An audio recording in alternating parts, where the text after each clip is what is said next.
안녕하세요. 알고리즘 잡스 생방송 오늘 또 시작해 보도록 하겠습니다. 오늘은 알고리즘 랩스 손진호 대표님 모시고 실제 소프트웨어 역량 테스트에 어떤 정도의 수준의 사람들이 합격을 하는지, 그리고 여러분들이 어느 정도 수준의 문제들을 푸셔야 되는지를 조금 더 세부적으로 설명을 드리고, 또 오늘도 마찬가지로 여러분들 질문을 좀 많이 받으려고 합니다. 네. 그러면 대표님 오늘 어떻게 진행을 어떻게 해주실까요? 네, 우선 벌써 저희가 네. IT 직군 취업 프로젝트 3탄인데요. 네. 1, 2탄에서는 좀 개념적인 걸 많이 말씀드렸어요. 맞습니다. 시뮬레이션 문제가 나온다, 또는 최적화 완전 탐색 문제가 나온다. 네. 이런 것들 많이 말씀드렸는데 오늘은 실질적으로 좀 문제를 좀 가지고 와봤어요. 네. 그래서 문제를 가지고 와봤는데 이 문제를 보시면서 이 문제가 어떤 문제인지 한번 이제 맞춰보시는 시간도 가지시고, 네. 그 다음에 이 문제가 좀 어렵게 느껴지시는지 아니면은 충분히 풀 수 있을 것 같은지 이런 것들을 바탕으로 좀 감을 가지고 계시면 저희가 이게 역량 테스트에 비해서 어느 정도 난이도인지 이런 걸 말씀드릴 거예요. 네. 그런 것들 바탕으로 저희가 제시해드리는 문제가 좀 많이 어렵게 느껴진다면은 당연히 좀 준비를 많이 하셔야 되는 것일 거고, 좀 중요하다고 생각되는 두 가지 유형의 문제를 가지고 왔거든요. 되게 어떻게 보면 막 유명한 문제인데 그런 네. 것들 보면서 이 현재 그 준비하시는 분들이 지금 나이 상태가 어느 정도고 역량 테스트에 합격하려면 어떤 걸 더 해야 되겠다, 이런 것들을 좀 말씀드릴 수 있도록 하겠습니다. 네. 그럼 대표님 이제 실제 설명해 주시기 전에요. 네. 지난주에도 이제 질문이 나왔던 건데, 사실 이제 많은 분들이 항상 궁금해 하시는 거거든요. 이제 새로 비전공자시거나 아니면 뭐 전공하신 분이라도 소프트웨어 역량 테스트 이제 준비한다. 네. 그럴 때 제일 처음 고민하시는 게 어떤 언어로 하는 게 이게 더 효과적이냐. 네네네. 그런 거 항상 물어보시거든요. 굉장히 많이 물어보시죠. 네, 대표님 어떠신 것 같으세요? 우선 두 가지 맥락에서 말씀드리고 싶은데, 네. 한 가지 맥락은 이제 첫 번째로 저희가 C, 네. C++, 자바, 음. 파이썬 이런 언어들이 있잖아요. 근데 그 중에서 사실 어떤 걸 해야 되냐 이런 거에 대해서는 그렇게 크게 막 상관이 없다라고 말씀드리고 싶어요. 네. 그러니까 프로그래밍 언어를 저희가 100분 활용해서 뭔가 문제를 푸는 게 아니라, 네네네. 이제 프로그래밍 언어라면 다 가지고 있는 조건문, 반복문, 이제 배열, 변수 이런 것들을 가지고 문제를 푸는 거다 보니까 사실 그런 구성 요소가 언어마다 다르지 않기 때문에 네. 어떤 언어를 쓰던 간에 그렇게 알고리즘 문제 풀 때는 막 그렇게 크리티컬하지 않다라고 보시면 될 것 같은데, 근데 이제 그런 건 있죠. 특정 기업에서는 네.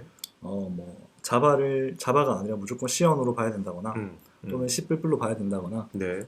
또는 이제 또 파이썬을 못 본다거나 이런 이슈가 있을 수가 있어요. 네네. 그래서 기업마다 활용할 수 있는 언어에 대해서 차이가 있을 수 있기 때문에 그런 네. 것들을 좀 파악하셔야 되는데, 저희는 근데 가장 보수적으로 어떤 기업을 보던 간에 가장 이슈가 없을 만한 언어가 무엇이냐 이렇게 네. 물어보시면 저희는 C 언어를 추천드리고 싶어요. 그러니까 여러분들 이제 지금 막 준비를 시작하신다, 그런 분들은 조금 전에 이제 손 대표님 말씀해 주셨듯이 그런 사항들을 좀 고려하시고, 그 다음에 지원하고자 하시는 기업이 어딘지, 그 기업에서 어떤 언어를 사용해야 되는지 그 조건들을 좀 살펴보신 후에 결정하시는 게 좋을 것 같습니다. 네, 그러면 오늘 대표님 준비하신 거 한번 본격적으로 네네네. 한번 설명을 해주시죠. 짧고 굵게 한번 해보겠습니다. 우선 저희가 문제는 테트리스라는 문제입니다. 테트리스라는 문제인데, 자, 이 문제를 한번 간략하게 읽어보세요. 간략하게 읽어보시면은 그런 문제죠. 이 테트리스 맵이 있는데 그 테트리스 게임을 해보시면 아시겠지만 항상 기다리는 모양이 있잖아요. 네. 이걸 테트리 미노라고 하는데, 이 테트리 미노를 맵에 어디다 두면은 가장 많은 테트리스들이 사라질 것이냐, 이런 것들을 찾는 문제거든요. 그래서 예를 들면 얘는 이제 5번째 칸에 놓으면은 5번째 칸에 테트리 미노를 놓으면은 3줄이 사라지니까 5번째 넣으면 3줄이 사라진다, 이런 것들을 추적하는 문제라고 보시면 돼요. 이제 이 문제를 좀 저희가 보여드리는 이유가, 이 문제를 보시고 어떻게 해야 되겠다 이런 것들이 명확하게 떠오르시면은 시뮬레이션에 대한 어떤 문제 접근을 하실 수가 있는 건데, 전형적으로 시뮬레이션 문제거든요. 네. 전형적인 시뮬레이션 문제인데, 그래서 이 테트리 미노를 실질적으로 첫 칸부터 두 번째 칸, 세 번째 칸, 네 번째 칸에 다 두어보고 그 중에 제일 많이 터지는 게 무엇이냐 이렇게 접근하면은 틀릴 구석이 없어요.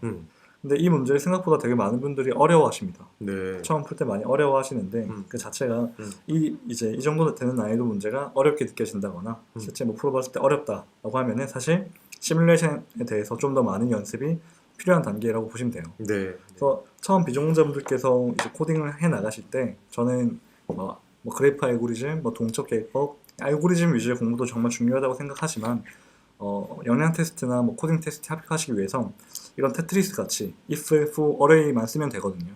이렇게 그 기초 문법만으로 문제에 주어진 요건들을 그냥 쭉 따라갔을 때 이걸 빠짐없이 어떤 예외 처리를 뭐 빠뜨림 없이 잘 해서 또 도중에 뭔가 초기화해야 되는 요소를 잘 챙겨서 문제를 꼼꼼하게 풀어나갈 수 있는 이 시뮬레이션 역량부터 늘리셔야 된다고 생각을 하고 있습니다. 네. 그래서 이 문제는 저희가 자체적으로 제작을 한 문제예요. 네. 네. 너무 이제 있을 만한 어떤 게임에 대한 문제를 시뮬레이션 한 거라서 이 문제에 대해서 명확하게 처음에 뭐 해야 되고 두 번째 뭐 해야 되고 세 번째 뭐 해야 되고 네 번째 뭐 해야 되고 이런 알고리즘을 잘 설계하시고 완벽하게 구현해낼 수 있다. 그러면은 겨울방학 내에서 적정 부분을 잘 트레이닝하시면 시뮬레이션에 대한 것 준비는 충분히 될 수 있는 수준이라고 생각하고요.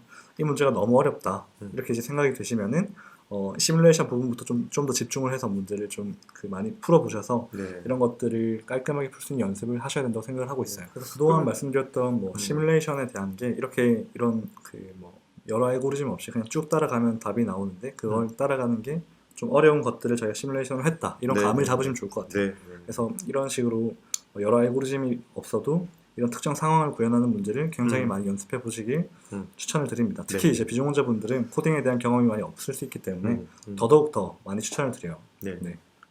그리고 이게 이제 첫 번째 저희가 이 문제를 푸실 수 있으면은 뭐 역량 테스트에 대한 부분에 뭐 난이도가 한 두세 배 정도 낮은 정도의 문제인데 이걸 바탕으로 쌓아 나가시면 충분히 된다라고 보시면 될 것 같고 또 이제 저희가 많이 말씀드렸던 유형 중에 이제 완전 탐색 추적해 문제가 있습니다. 그러면은 자 이제 뭐 순열 구하기라는 문제가 있어요. 좀 확대를 해보면 이 순열 구하기라는 문제가 있는데 이 순열 구하기는 뭐 굉장히 유명한 문제예요. 그래서 뭐냐면 뭐 저희가 수학 시간에도 배웠지만 뭐 순열 조합 이런 거 많이 배웠잖아요. 그렇죠. 근데 보면은 뭐 4개 중에 2개를 뽑는다. 뭐 이런 것들을 이제 하는 건데 지금 입력이 4랑이면은 A, B, C, D 중에 2개를 뽑는 모든 경우를 말하는 겁니다. 그럼 A, B, A, C, A, D, B, A, B, C, B, D 뭐 이렇게 쭉 출력이 되는 거죠. 자, 근데 이 문제에 대한 정답률, 이제 전공자, 비전공자 불문하고 이 문제를 시간 내에 시간을 재놓고 풀어보셔라. 어떤 것도 검색할 수 없고 본인의 실력만으로 이 문제를 풀어보셔라 했을 때 정답률이 낮습니다.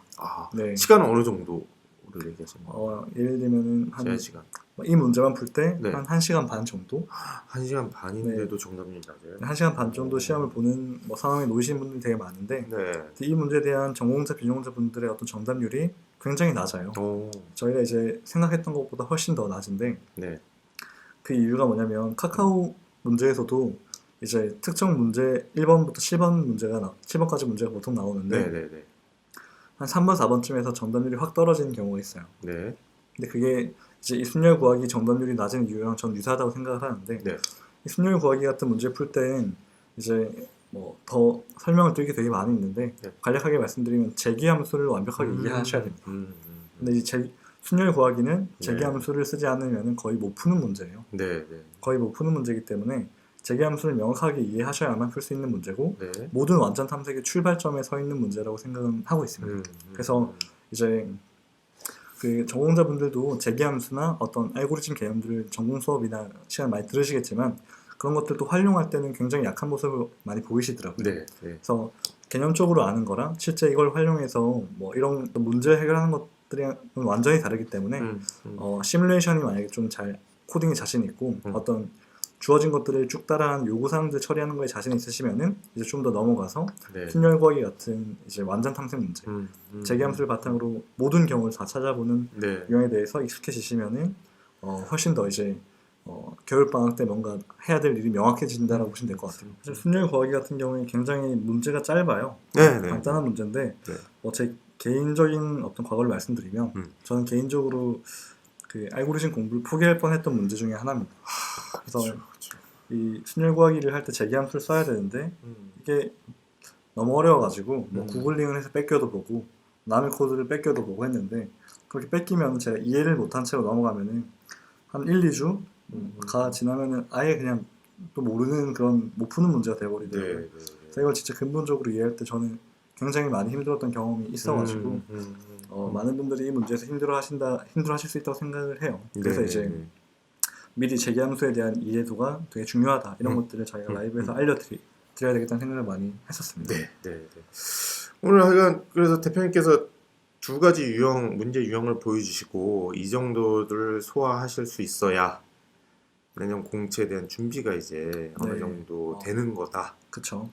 그런 말씀을 해주셨습니다. 그래서 대표님 그러면 오늘 뭐 준비하신 거는 일단 저희가 어느 정도 수준의 문제를 풀 수 있어야 되고 그런 것들 얘기해 주셨는데 특별히 이거 외에 오늘 이제 마무리하기 전에 한 가지는 더 이거를 좀 꼭 알고 계셨으면 좋겠다 그런 부분이 있으시면 네. 근데 뭐 사실 이거 준비한 거 내에서 문제를 보시면 어떤 유형인지는 뭐 이제 읽어보시면 충분히 아실 수 있을 거예요. 그래서 이런 것들 그냥 눈대중으로 보지 마시고 간략하게라도 뭔가 직접 문제를 푼다는 느낌으로 시도를 해보시면은 이걸 내가 풀 수 있는 문제인지 아닌지 금세 알 수 있으니까 실제 여기 부딪혀 보시면은 내가 지금 어느 정도의 역량이 있구나 이런 것들을 느끼실 수 있다고 생각을 해요. 그래서 뭐 이런 문제 같은 경우에는 되게 좀 대표적인 유형이기 때문에 여기서부터 이제 여기서 만약 테트리스가 어려웠다 그러면은 좀 기초 문법을 활용한 시뮬레이션 많이 해야 되겠다 이렇게 좀 전략을 잡으시면 좋을 것 같고 시뮬레이션 같은 경우에는 잘 될 것 같은데 재계함수는 완전 탕평 잘 모르겠다 그럼 이제 시뮬레이션 문제들은 상대적으로 좀 이제 비중을 줄여서 이제 좀 준비가 됐다고 생각하시고 완전 탐색 위주로 좀 준비를 해 나가시면 될 것 같아요. 그리고 여러분들 너무 잘 아실 텐데 이제 공채 시험은 이제 대부분 내년 3월 말부터 4월에 걸쳐서 많이들 잡혀 있는데요. S사 같은 경우는 지금 상시 테스트가 반영이 되고 있어서 그래서 준비가 되시면 상시 테스트를 먼저 보시는 것도 상당히 여러분들 준비하시는데 도움이 많이 되실 겁니다. 그래서 각 기업별로 공채 조건들이 어떤 것들이 있는지도 미리미리 알아보시고 거기에 맞춰서 준비를 차근차근 해 나가시면 될 겁니다. 그럼 저희는 크리스마스를 지내고 나서 그 다음에 여러분들 더 좋은 정보들 가지고 찾아뵙도록 하겠습니다. 오늘 수고 많으셨습니다. 네, 감사합니다.